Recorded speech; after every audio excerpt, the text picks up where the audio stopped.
every clergyman should set the example of matrimony in his parish. Secondly, I am convinced it will add greatly to my happiness.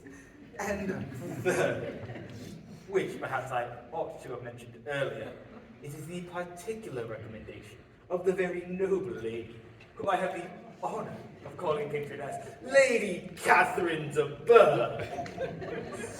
Why, it was just this last Saturday before I left Hunsford, between our pools at Quadra, while I was arranging Mr. Bourgh's footstool, that she said, Mr. Collins. Mr. Collins, 'tis time that you marry.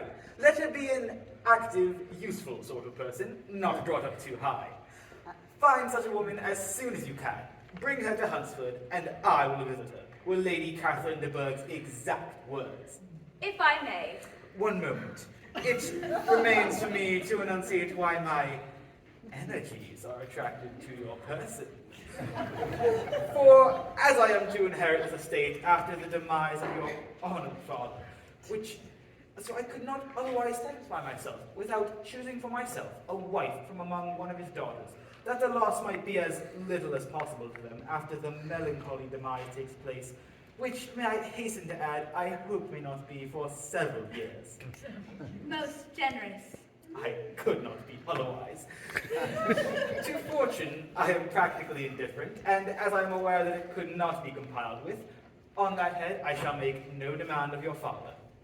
And now, my dear Miss Elizabeth, nothing remains but for me to assure you in the most animated language of the violence of my affection.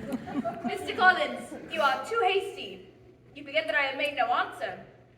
Let me do so now.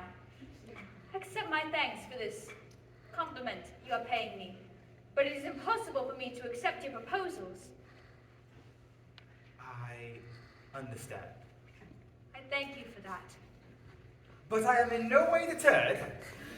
I believe it's usual among young ladies to reject, at first, the advances of a man whom they secretly mean to accept. I assure you I am not one of those ladies. You are the last man who can make me happy, and I am positive I am the last woman who can make you so. My reasons for disbelieving you are thus. First, I cannot believe my hand to be unworthy of your acceptance.